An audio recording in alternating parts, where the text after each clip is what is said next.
أعوذ بالله من الشيطان الرجيم. بسم الله الرحمن الرحيم.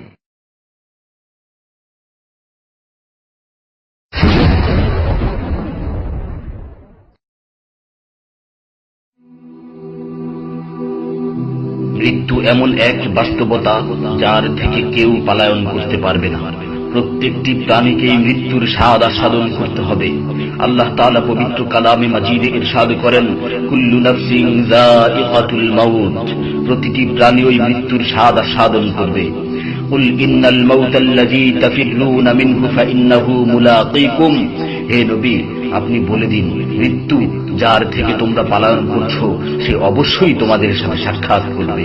আইনামা তাকুনু ইউদরিকুমুল মাউত ওয়ালাউ কুনতুম ফি বুরুজিম মুশাইয়াদা, তোমরা যেখানেই থাকো না কেন মৃত্যু তোমাদেরকে পাকড়াও করবেই, যদিও তোমরা সুদৃঢ় দুর্গে অবস্থান করো।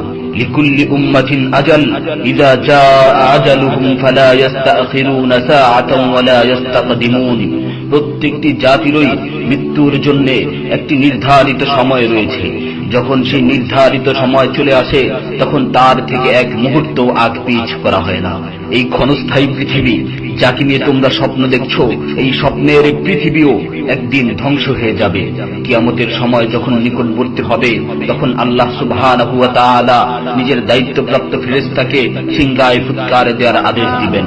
অতঃপর ফেরেশতা সিংহায় ফুঁক দিবেন, ফলে পৃথিবী ও পাহাড় সমূহ উত্তোলিত হবে, চূর্ণ বিচূর্ণ হয়ে যাবে, আকাশ ফেটে টুকরো টুকরো হয়ে যাবে এবং নক্ষত্র সমূহ ঝরে পড়বে, সূর্য তার কিরণ হারিয়ে ফেলবে, সমুদ্রকে উত্তাল করে তোলা হবে। সেদিন কিয়ামতের ভূমিকম্প ও কিয়ামতের ভয়াবহ অবস্থা দেখে সকলেই মৃত্যুবরণ করবে। আল্লাহ তাআলা বলছেন, ইয়া আইয়ুহান নাসু ইত্তাকু রাব্বাকুম ইন্না যালযালাতাস সাআতি শাইউন আযীম يوم ترونها تذهل كل مرضعة عما رضعت وتضع كل ذات حمل حملها وترى الناس سكارى وما هم بسكارى ولكن عذاب الله شديد। হে মানুষ, তোমরা তোমাদের প্রতিপালককে ভয় করো, নিশ্চয়ই কিয়ামতের প্রকম্পন এক ভয়ঙ্কর ব্যাপার।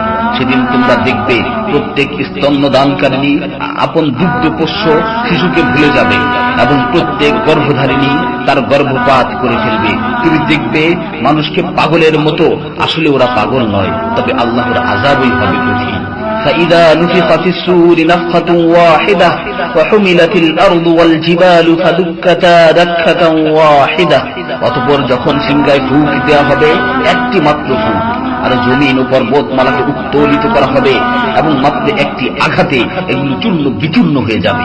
ইযা সামাউ ফাতারাত ওয়া ইযাল কাওয়াকিবু ইনতাসারাত ওয়া ইযাল বিহারু ফুজ্জিরাত ওয়া ইযাল কুবুরু বু'সিরাত আলিমাত নাফসুম মা কদ্দামাত ওয়া আখখারাত, যখন আসমান বিদীর্ণ হবে, আসমান ফেটে টুকরো টুকরো হয়ে যাবে, আর যখন নক্ষত্রগুলো ঝরে পড়বে, আর যখন সমুদ্রগুলোকে উত্তাল করে তোলা হবে, আর যখন কবরগুলোকে উন্মোচিত করা হবে, তখন প্রত্যেকেই জানতে পারবে সে আগে কি পাঠিয়েছে এবং পরে কি পাঠিয়েছে। সেদিন কিয়ামতের ভয়াবহতায় আল্লাহ সুবহানাহু ওয়া তাআলা ব্যতীত প্রতিটি প্রাণী প্রাণ হারাবে।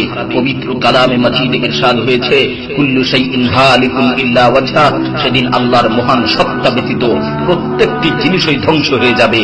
কুল্লু মান আলাইহা ফান ওয়া ইয়াবকা ওয়াজহু রাব্বিকা যুল জালালি ওয়াল ইকরাম, সেদিন জমিনের উপর যা কিছু রয়েছে সবই ধ্বংস হয়ে যাবে, আর শুধুমাত্র মহামহিম ও মহানুভব আল্লাহ সুবহানাহু ওয়া তাআলাই বাকি থাকবেন।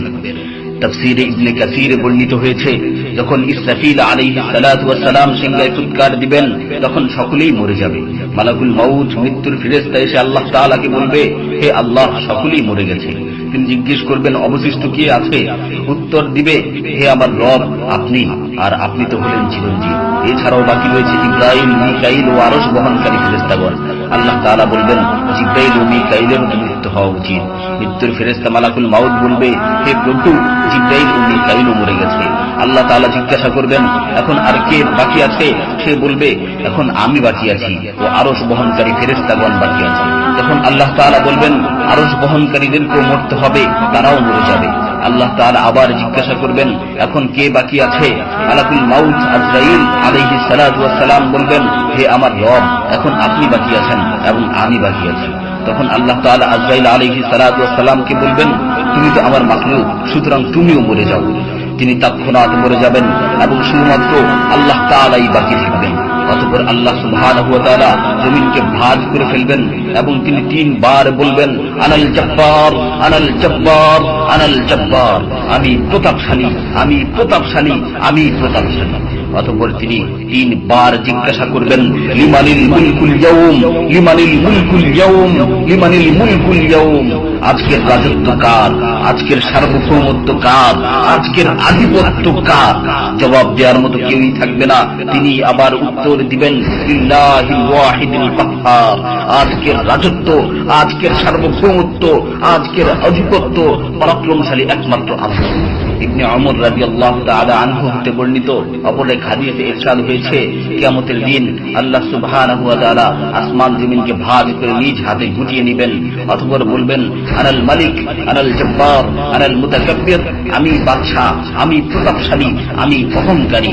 আইনা মুলুকুল আরদ, আইনাল জব্বারুন, আইনাল মুতাকাব্বিরুন, দুনিয়ার রাজা বাদশাহ কোথায়, দুনিয়ার প্রতাপশালীরা কোথায়, দুনিয়ার অহংকারকারীরা কোথায়? তখন আল্লাহ তাআলা সুউচ্চ কণ্ঠে 3 বার জিজ্ঞাসা করবেন, লিমানিল মুলকুল ইয়াউম, লিমানিল মুলকুল ইয়াউম, লিমানিল মুলকুল ইয়াউম, আজকের রাজত্ব কার, আজকের সার্বভৌমত্ব কার, আজকের আধিপত্য কার?